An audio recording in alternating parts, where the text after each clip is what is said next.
Hello everyone, কি অবস্থা সবার? হোপফুলি সবাই ভালো আছেন। আলহামদুলিল্লাহ আমিও ভালো আছি। তো শুক্রবার মানে আমার কাছে একেকটা ঈদ।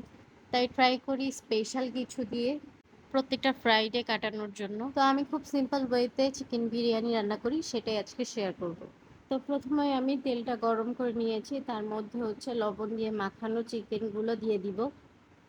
চিকেনগুলো দেওয়ার পর তারপর ভালোভাবে ভেজে নিতে হবে একদম লাল লাল করে। ওইদিন আমাদের হচ্ছে অনেক বেশি গ্যাসের প্রবলেম করছিল, তাই হচ্ছে গিয়ে একদম ভালোভাবে আমি ভেজে নিতে পারিনি। তো তারপর চিকেনগুলো আমি উঠিয়ে নিয়েছি, তারপর ওই তেলের মধ্যে হচ্ছে আলু দিয়ে দিব।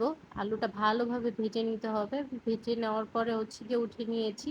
বিরিয়ানি কাচ্চির আলু আমার খুবই পছন্দের। তো তারপর ওই তেলের মধ্যে পেঁয়াজ কুচি দিয়ে দিব বেশ খানিকটা। তারপর হচ্ছে গিয়ে এলাচ দারচিনি বেসিক মশলা যেগুলো সেগুলো হচ্ছে গিয়ে দিয়ে দিব। তারপর হচ্ছে আদা রসুন আর হচ্ছে পেঁয়াজ বাটা কিছুটা ইউজ করেছিলাম গ্রেভিটা ঘন হওয়ার জন্য। দেন হচ্ছে গিয়ে আমি এই প্যাকেট মশলাটা ইউজ করেছি, আমি মূলত এভাবেই করি। তো তারপর চিকেন আর আলুগুলো একসাথে হচ্ছে দিয়ে দিব। তারপর এটা ভালোভাবে নাড়াচাড়া করে এর মধ্যে হচ্ছে কয়েকটা কাঁচামরিচ অ্যাড করে দিব। কাঁচামরিচের স্মেলটা এটার মধ্যে অনেক ভালো লাগে। তো মাংস আর আলুটা কষানোর পরে এর মধ্যে হচ্ছে আমার বানানো টক দই ইউজ করেছি এখানে।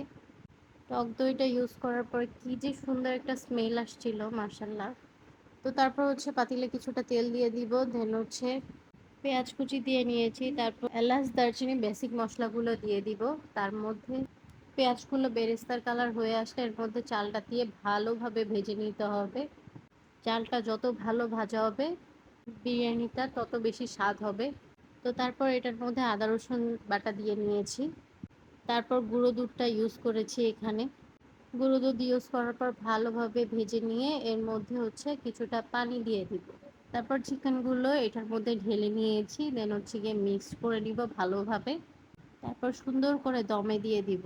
এটার কালারটা যে কি পরিমাণ সুন্দর আসছিল, মাশাল্লাহ। তো আমি ট্রাই করেছি ছোট ছোট ক্লিপ নেওয়ার জন্য, তারপরও অনেক বড় ভিডিও হয়ে গেছে। তারপরে যদি কারো কোনো কোশ্চেন থাকে আমাকে বলতে পারেন, কোনো সমস্যা নেই। তো এই তো রেডি হয়ে গিয়েছে আমার চিকেন বিরিয়ানি। আমি একদম সিম্পল ওয়েতে রান্না করি, আহামরি কোনো কিছু না। তো বাসায় ট্রাই করে এভাবে জানাবেন। আর কেমন লেগেছে ভিডিওটা অবশ্যই কমেন্ট সেকশনে জানাবেন। আমি খুব কম মশলা ইউজ করেছি, অনেকে অনেক মশলা ইউজ করে যেটা আমার একদমই ভালো লাগে না। বাসায় আমি ঠিক এভাবেই বানাই, আপনারাও ট্রাই করে জানাবেন। আল্লাহ হাফেজ।